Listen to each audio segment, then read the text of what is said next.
Congratulations to you all for making it through yet another year. The end of 2023 is upon us any moment now, depending on when I actually get this video out, and I want to talk about some gosh dang video games. The conversation of people's game of the years is always something that I kind of try to avoid, seeing as how I'm rarely the kind of person that ends up actually playing a lot of those games. I'm well aware of how good the new Spider-Man game is, and I know Baldur's Gate is probably one of the most groundbreaking things that we've seen in a long time. However, for the former, I am perpetually locked onto PC and won't get to actually touch that for another few years. And the latter falls into the category of I just don't often have 80 Canadian dollars lying around to try out a new game I may or may not love. Eventually I do end up getting around to these like super groundbreaking Citizen Kanes of games, but typically long after they've come out and typically when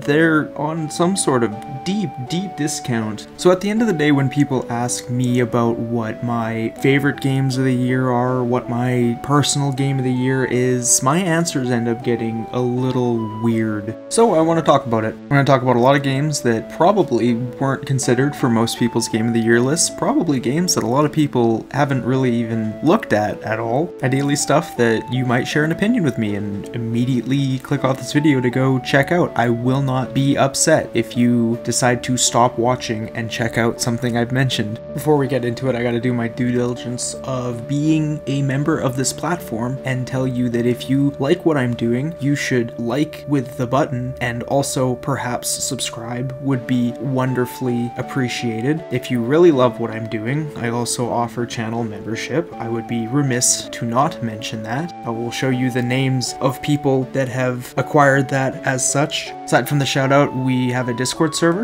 I don't require constant membership to be eligible for the Discord server, so consider it like a $5 entrance to hang out and talk to us about things and be sad online. I've got two bigger things in the works that I will talk about at the end of the video. I just wanted to get out something short and fun and unscripted before the end of the year and talk about some games that I very much enjoyed and are a little quirky. So speaking of quirky, the first game I want to talk about is a little something called Wyvia. This didn't quite make my most unexpected pick of the list, but it was a very close second considering I had heard nothing about this game and saw it as a recommended post on Twitter when it was released. It's a top-down little action RPG very inspired by Dragon Quest. It's hard to say a lot about this game without kinda just telling you to go play it. It very much is a hit buttons and gain serotonin kind of game. Not exactly like a Vampire Survivors kind of thing, but a little more structured to that. You start off as a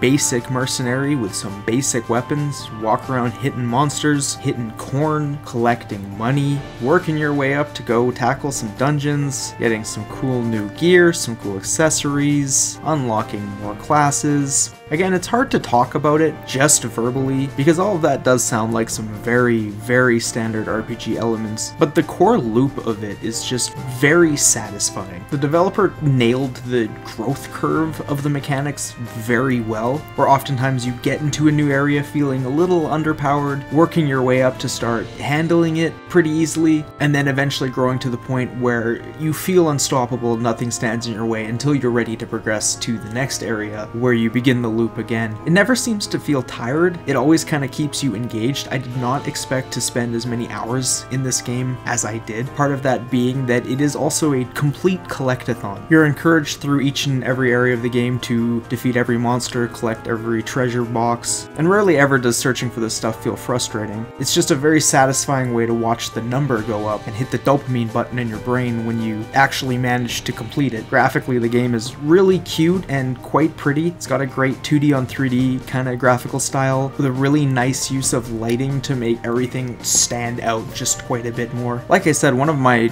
most unexpected sleeper hits of the year. I think this game has really not seen a lot of eyeballs on it, and it's not very expensive, so if you look at it and think you might enjoy it, definitely check it out. It's one of those gems that seems to just kind of come out of nowhere. And speaking of coming out of nowhere, this one definitely didn't. We did know about this for a while. It's Risk of Rain Returns. This one is kind of cheating to put on the list because I feel like I have barely touched it at all, but I have to preface this and say the original Risk of Rain is probably one of my favorite games of all time, so getting to play it again with more content is pretty much a free way to make this one of my new favorite games. If you've never played the original Risk of Rain, or maybe have only played Risk of Rain 2, it is not really like that outside of a similar progression kind of loop. It's fully 2D, side-scrolling, roguelike, with the same sort of item mechanics of purchasing them in the overworld, trying to outpace the timer. I've just always felt like containing this kind of game in its 2D environment lets it get a little zanier than its 3D counterpart. And really, that's kind of it. New items, new characters, new lore. We got Chef again. That is the only thing that matters. I've been absolutely fiending to get my boy back, and it's an absolute travesty that they didn't put him in Risk of Rain 2, but that time has come and gone because we got him back. Otherwise, there really isn't much to say about this. If you played the original Risk of Rain, you'll know if you'll love this one or not. And speaking of knowing if you're gonna love something or not, the next one is also a bit of a remake. It's the Mega Man Battle Network Legacy Collection.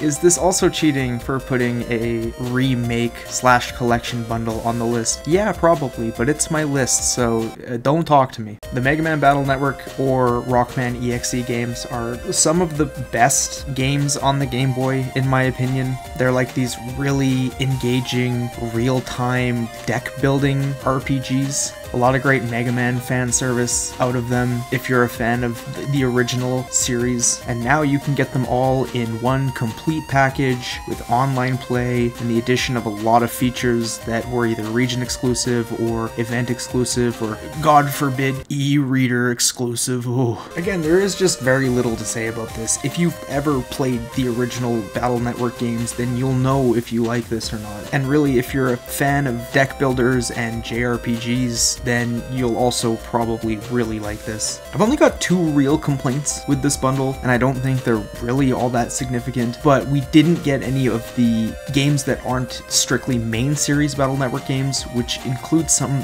really fun games that are now kind of lost to time. Stuff like Battle Chip Challenge, or the Wonder Swan side-scrolling game, or Network Transmission, which I know they wouldn't have done, but you can at least just let me dream. We didn't get any of the content from the remake titles either. Operation Shooting Star and Real Operation, which were like DS remakes, had a lot of extra features and extra story content that are also just kind of gone now. And my other complaint being how online battling was handled. I don't quite remember if it's rollback or delay based netcode, but I do know that it's implemented a little poorly at times, as well as my major gripe being that really to engage with the online at all, you have to have beaten the game first, and not just one of them. Your entire online experience is split up between which game you're playing, which splits the active lobbies straight down 6 ways. This isn't really the biggest issue. I think most people playing these games online are still playing through Tango, but it does make me wish at some point Capcom would just make a dedicated like online Battle Network game. It practically has its own FGC / esports scene, and considering how well I assume the collection sold, I would think there would be interest in it. It would probably be some giant live service mess of cosmetics and whatever, but sometimes you can just look past that if it's something you really want, and that's really not a good mentality to have in current year, but damn it, I just want it. And speaking of having no good segue for this next one, obligatory mention of Pizza Tower, because good lord, Pizza Tower exists. I don't think I'm qualified very much to actually talk about Pizza Tower. I am absurdly bad at this game. I'm not built for these kind of games of speed and skill. Stuff like Dust Force and Neon White are things that I appreciate at a distance, but are just not meant for me. But that being said, Pizza Tower did completely engage me for a while. Even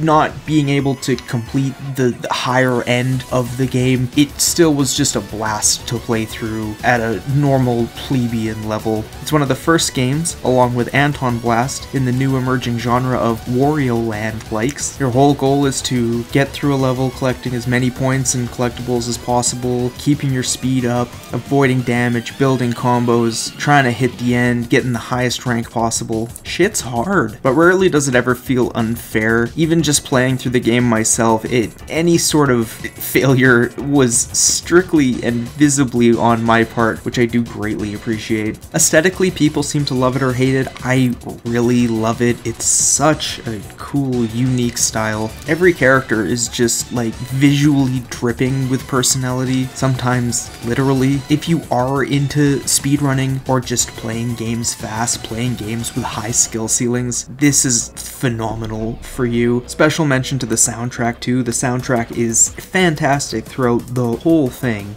And I have to kind of reiterate too, I wrote in the notes for this video just that this game fucking feels, and I think you understand what I mean, because I'm not even sure I understand what I mean, but just getting your hands on it just feels so good. And speaking of feeling good, which I'll admit is a really poor segment, I think basically all of these games generally feel good, I want to talk about crab champions.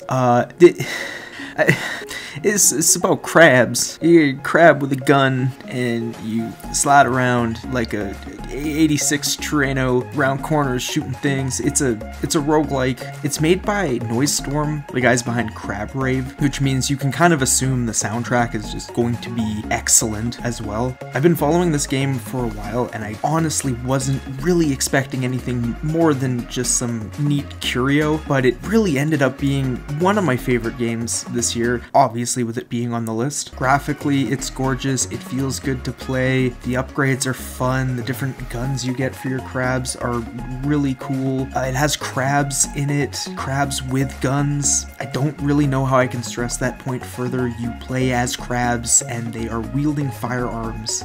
One of the things I have in my notes is literally just crab with gun, so I feel the need to stress that very heavily. Development seems to be pretty active on it as well, so you can expect lots of new content releases, patches to make it feel even better. I know last time I checked they added like movement options for side hopping and stuff, which tremendous amount of quality of life. And if you've been watching my channel and you watched the Peripheral Iceberg video, which I know basically nobody did, this was featured in there because that was my current obsession at the time. So everything comes full circle. And speaking of coming full circle and being featured in that video, these segues are somehow getting worse. The next one up is Lunacid. Depending on who you follow online, you might have heard quite a bit about Lunacid already. This just got its 1.0 release pretty recently. It's been out since about mid-2022, but now is here and it's out and I get to talk about it. Something about this game, it was just the perfect blend of good, satisfying gameplay and amazing retro faux PS1 aesthetic and like interesting lore and fun systems. Part of me is incredibly biased because Kingsfield and Shadow Tower are like two of my favorite FromSoft series outside of the obvious ones like Souls and Armored Core and Chrome Hounds, which will never come back. I swear if I had infinite money, I would throw it at From Software to do something with Chrome Hounds. The movement feels particularly good in this game. There's a lot of emphasis on verticality, which you don't often get in these kind of games. There's a whole jump stat that you need to invest in to be able to access certain areas and secrets and things. It's a really neat way to gate out a lot of optional progression areas or early progression skips. The class system as well is extremely varied. It makes multiple runs through this game feel super different. A lot of these kinds of games, and I hesitate to say Souls-like because it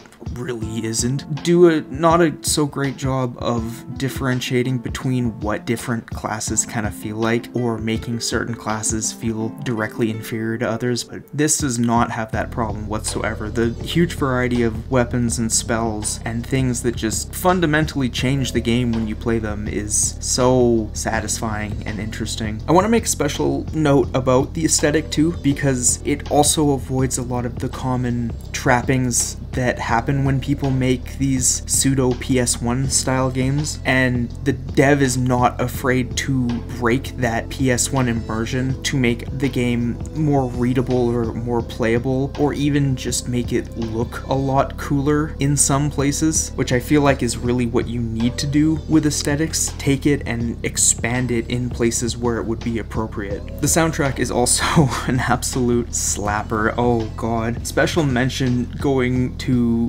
one of my absolute favorite combination YouTuber slash musicians, Thor High Heels, who did a bunch of music on this game. I love both his content and his music, and seeing the little nameplate pop up when one of his tracks first started playing on my first run was very, very cool. And speaking of cool, I am really not even going to try segueing into this because I have no excuse for putting this on the list. It's the Gnorp Apologue. What the hell is the Gnorp Apologue, you might be asking? And I'll tell you, I don't think I know. This is a clicker game. This is a game about clicking things and watching the number go up. This is my clicker game of the year, which is really sad that I have that as a category, but I do find myself playing so many of these games for whatever reason that I eventually form an opinion on them, which makes me feel bad. If you're wondering, the runner-up was Samawa Idol, which, yeah, is definitely one of those games. I don't even know what to say. I saw this on the Steam front page in new releases and just thought, this looks cute, this is cheap, I'll check this out. And then it proceeded to suck me and my girlfriend straight in for far too long. I find the main crux of this game is just the adorable little guys, the Gnorps that you guide around. They're just incredibly fun to watch. They're really cute. You start with a couple of little guys that run back and forth, hitting a big rock with their face, and then collecting the pieces of the rock to build up their own civilization, and eventually leading to developments in Gnorp technology like bows and arrows and guns and missile silos and psychic powers, and good lord, these guys are the definition of infinite potential. Like it is a really satisfying game to play and watch the number go up, but good lord, I just love watching the little guys just repeatedly smash themselves into the rock at like Mach 5. I do want to bring up why I like this kind of game, and I think eventually I do want to make a video about this because I feel like I can expand this topic further, but I have specific thoughts about what I like in these like incremental games, and I really prefer the ones that don't attempt to drag themselves out to like hundreds and thousands of hours. I've put so much time already through the years into like Cookie Clicker and Clicker Heroes, and I'm at this point not super into playing games for like 50 hours where you're looking at like numbers in the duodecillions and making fractional amounts of progress every hour. By incremental standards, this game is pretty short. You can hit the end game in just a few hours if you're playing smartly, but the ending is really by no means easy. We've been straight up bashing our heads trying to actually get over it, where it does really seem like this game can't exactly be brute forced. You need to go in with some sort of build and strategy, which is very refreshing for this kind of game when you can just buy upgrades and click button and it doesn't matter because your number's always gonna go up in some way. It looks like there's more content coming for this game too, which is really neat, including hard mode, which why would you do this to me? You don't need to make it harder. I appreciate it, I'll play it, but I'm struggling enough. Why? Also, I had to look it up because I'm not very smart, and Apologue is apparently a fable with a clear and precise moral message. The moral being presumably be small, hit rocks, I think. I'm not even going to try to segue into this next one. There's no link. The next one is my favorite fighting game of the year. Get the hell out of here with your streets fighting and your mortally combatant.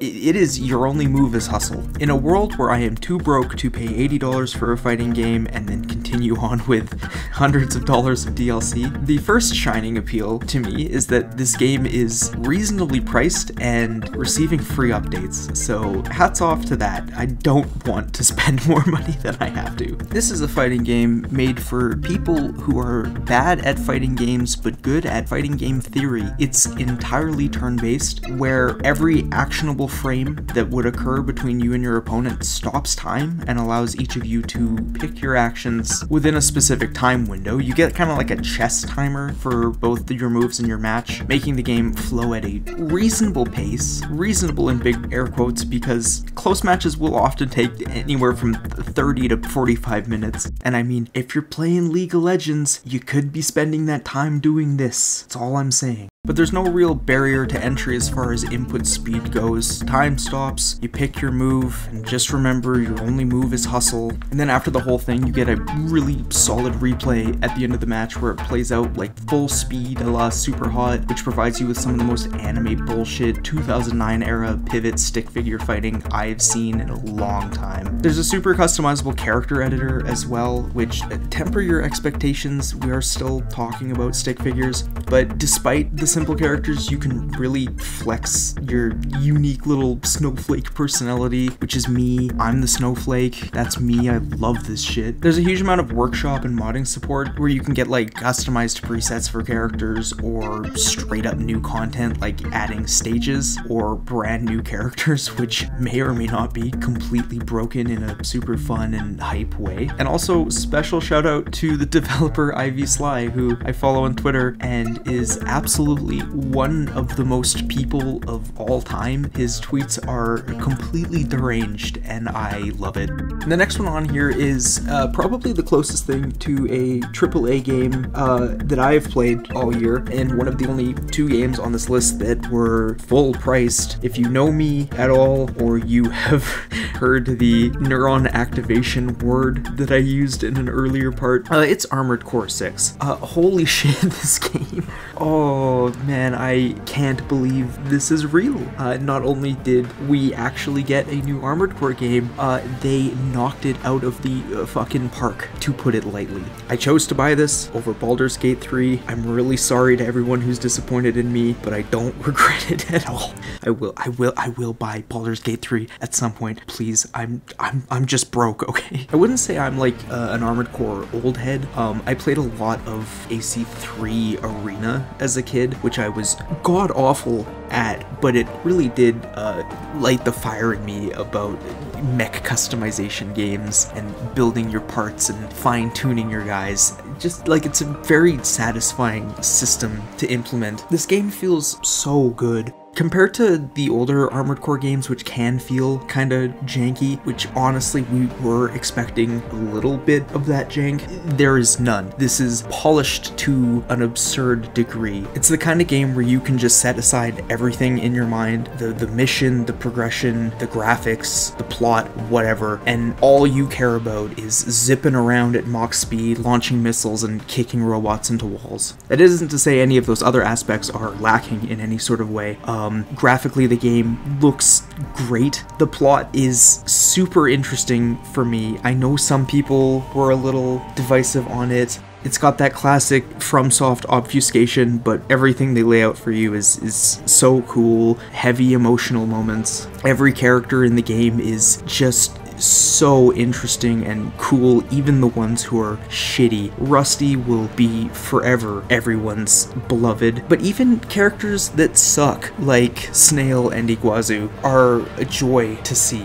And the missions as well, they don't overstay their welcome. They're fairly short, digestible, and easily repeatable, which you kind of have to do to make sure you get all the secrets, and if you want to chase S ranks and things. It never feels like it's getting stale, even when you're replaying missions over and over again. You can always change up how you're playing your parts. You can make things different for yourself, or just keep running it, because 2-minute missions really just fly by when you're having this much fun. If you've been hearing things about this game, you've 100% known that the biggest deal with with not only this but Armored Core in general is the mech customization. It's not as deep as they've gotten in some previous games, but there's still so much to work with here, mainly because of how deep the stats on the parts go. You're constantly balancing stats between like all of your parts, make sure you're not too heavy, you're light enough to be fast while having enough energy to perform well, not overexert your machine. But you also want extra energy headroom to make sure you're recovering fast enough and not stalling out all the time. My only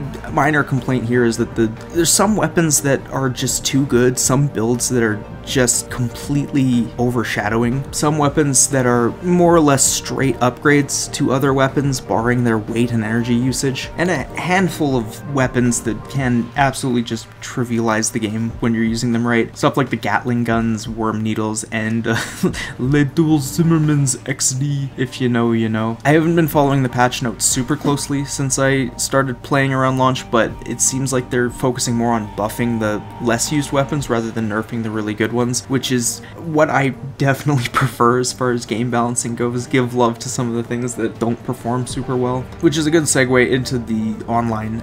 It's just all PvP. Matches are super fast, they're fluid. You're just like smashing your mostly varied builds together like you're playing with obnoxious RGB action figures. It feels excellent. I had a whole part in my notes about how my only other complaint was that the online is a little sparse. It was just lobby based. You had to join people, wait in rooms, get through a match, and then wait for other people to play. And then the day before I finished the script, they released a patch which added ranked mode, quick matches, online presence customization with like nameplates and stuff, and I am about to go right the fuck back in. Oh my god. I was comfortable letting that slide because FromSoft has never been super strong with their online features, aside from things that tie directly into the games like Souls invasions, but seeing this, just, thank god, just thank god. And depending on who you are, this might be the most minor part, or this might be a complete game changer, but the cosmetic customization of your mechs is gorgeous. You can get so detailed with what you make. You can paint and decal down to individual pieces. You can make anything from like your craziest mecha fantasy OCs to like your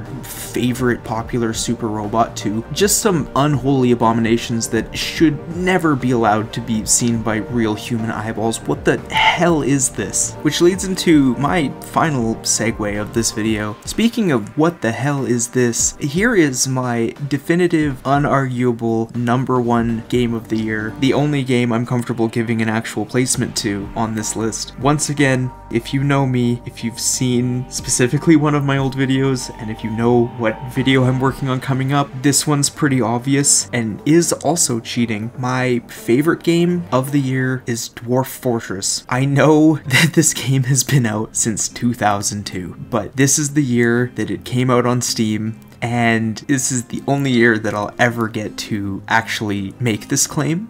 Because we know goddamn well that this thing is never getting a 1.0 release. This will never be finished. This is the forever game. I don't even know how to start talking about Dwarf Fortress. If you've even heard of it before, you've probably heard all the context of it being one of the most complex games of all time. And yeah, that's pretty much 100% true. I can't think of any other like city builder, let alone really any other video game that has this much in-depth mechanical complexity to basically every single system in the game. Combat is always the first thing people usually bring up. Creatures in the game are simulated down to like individual fingers and toes, with their skin, blood, fat, bones, hair, and etc. all being utilized within the system. This is still extremely impressive, but honestly one of the least important systems in my experience. Competent fighters still go for the vitals, aside from having dwarves mangle themselves in interesting and upsetting ways, like unfortunate wood-cutting incidents, or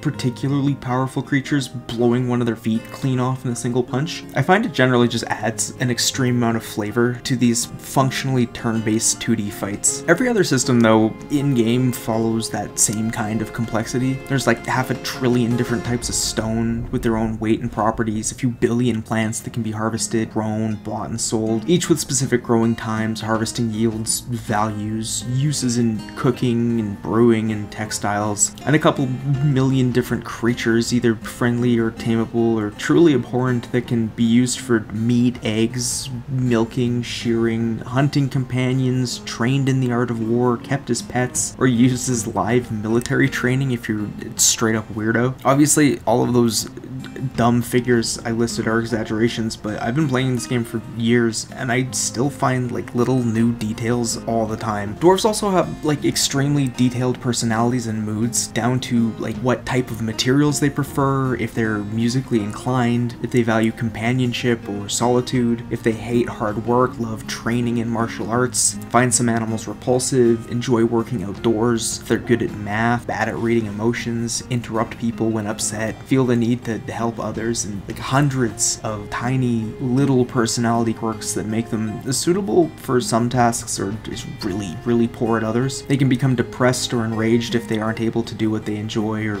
be around things they like, which can be as simple as having them just craft a few trinkets if they desire creativity, to more difficult needs like seeing a huge monster that'll probably kill them or spending time with a family that they may or may not have, to actively detrimental needs such as desiring to get blackout drunk and fist fight people in the tavern, which unfortunately is very common. And there's like so much more detail I could get into about this. I could make this section so unbelievably long, but I won't because I'm working on a stupidly, absurdly in-depth and highly edited review slash playthrough of Dwarf Fortress that I'm just currently pouring my tears, sweat, and more tears into. So if at this point you're not convinced that this is the greatest game ever made by human hands, I feel like you should wait for that video and that'll probably do it. I could talk about Dwarf Fortress for hours and hours and hours, but I will spare all of you today and curse you all with this another time. Oh, I should also mention specifically the Steam release is very important. The game is still free. You can still go to the Bay 12 game site and get the fully modern,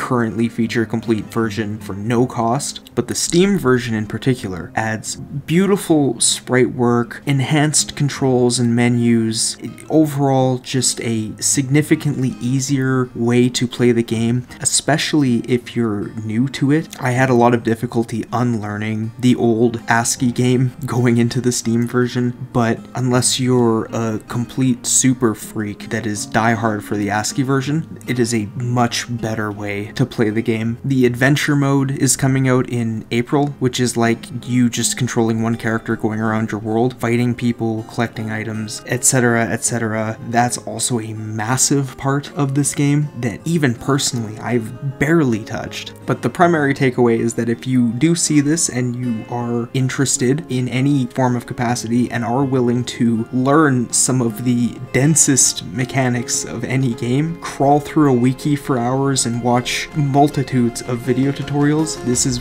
one of the most rewarding games to get into. This is my pick for game if I was ever stranded on a desert island with nothing but somehow working electricity.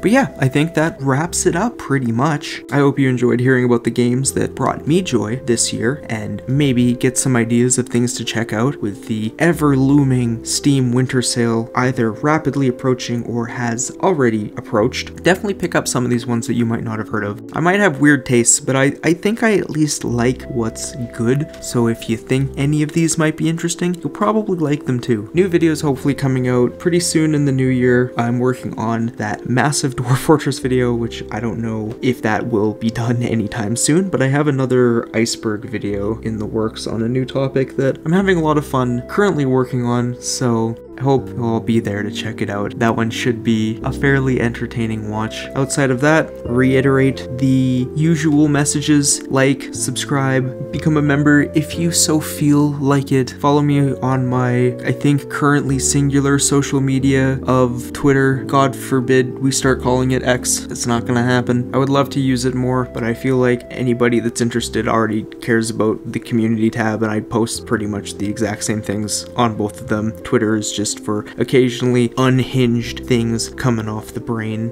I promised to do something special for my big 1,000 subscriber milestone, which was probably going to be a Q&A. I felt a little weird about just dropping a Q&A instead of a real video, and I thought about putting it in this video, but that might come later. If you are, for whatever reason, interested in me, then follow me on Twitter, because that will also be where I would announce that happening. I just have no idea when that's happening. But otherwise, yeah, final message, keep your eyes peeled for new content in the new year. I'm hoping to work a little bit faster on stuff, not take 8 months to put out one video like I did last time. Good lord, I'm still very sorry about that. In the meantime though, I've presumably been Sungazer. I am falling asleep right now, so I will catch you all next time. Goodbye.